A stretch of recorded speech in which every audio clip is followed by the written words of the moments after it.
Hello, welcome back to this week's episode of Everyday Enlightenment. Please keep the questions coming, they're fantastic. Make sure your notifications are turned on so you know when the next Everyday Enlightenment will be posted. All right, with that, let us get to the question. All right, RJ, how are our beloved pets part of our journey? Who are they? Why do we love them so dearly? Is it genuine love from our hearts, or can we be attached to them, causing us karma? I have a wonderful cat that I love dearly. She makes me laugh, and I feel so much love for her, and also the cat who transitioned in 2012 that I felt the same. Thank you, RJ, for everything that you do. Toby. Okay, well, thank you for the question, Toby. Okay. How are our beloved pets part of our journey? Who are they? Okay, let's look at that first. Uh, the journey in terms of evolution, right, never ends. Now the souls that are inside the physical vehicles that we would call our pets or our companion entities, whether it's a dog, a cat, a horse, a bird, etc., right? The sentience or the soul that is inside those physical vehicles is the same sentience that's inside me and inside you.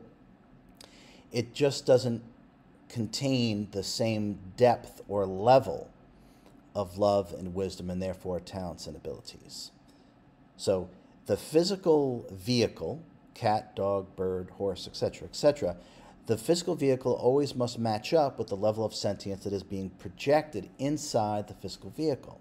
So in other words, you or me would not project our consciousness inside a plant because that physical, or an insect, because that physical vehicle is not in alignment with the level of sentience that we really are. Okay?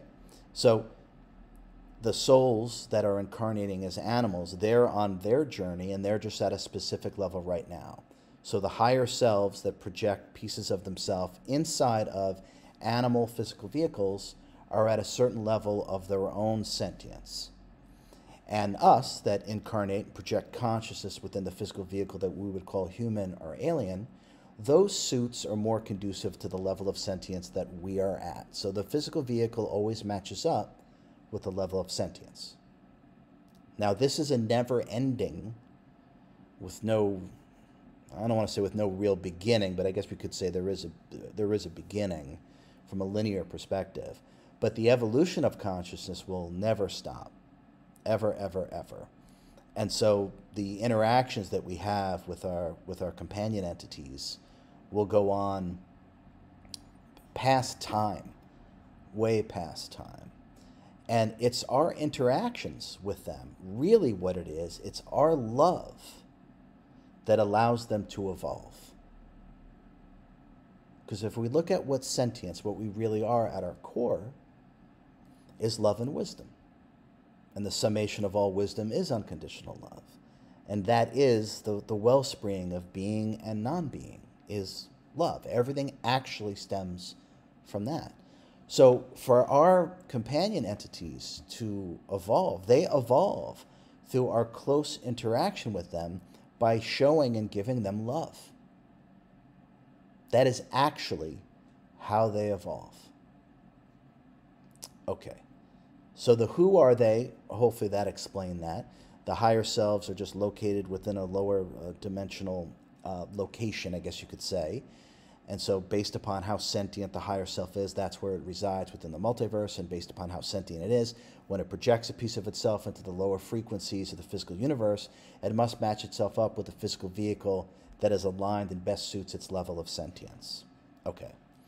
Why do we love them so dearly? Well, in many, many ways, they're purer than we are because their area of interest is more narrow. They don't allow themselves to identify and get carried away and remove themselves or disconnect themselves from what they really are.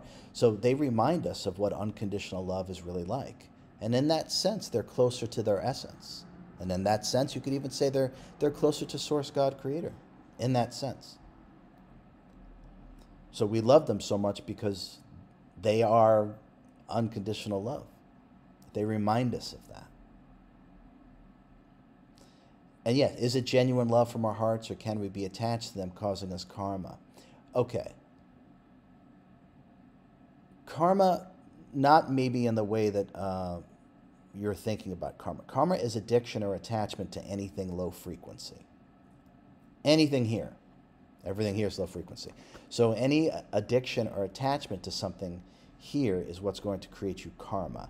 Now, you can have karma with another individual, absolutely. If there is addiction and attachment, what you're doing is you're creating an energetic cord to that person, or to that thing, or to the companion entity. So there's an energetic cord and attachment. And now if you're stuck, right, that being stuck is what karma is. Right? If you're stuck to something, where are you going? So in other words, there is no more evolution of consciousness. There is no more ascension, because you are literally, energetically tied to something. So that's what karma really is. Now, if we can all remember that none of us are from here, we don't have to worry about fitting in. We didn't come here to stay. And when we do leave our body, all of us, we are returning to where we come from. So there's no reason to be sad when a companion entity leaves its body. It's going home. Try to keep that in your heart. And every single person, dog, cat, horse, but you're going to run into them over and over and over again. We're inside of the multiverse, inside of God's Source Creator. We're not going anywhere. You will see your friend again. Absolutely. You may look different and your friend may look different, but you'll see them again. I think that answers that question. Yeah, so the love without attachment.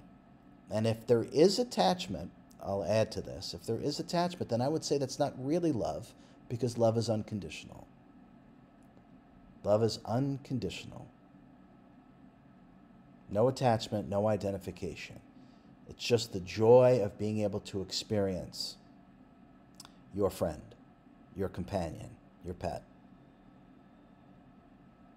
And keep that connection in your heart. Not here.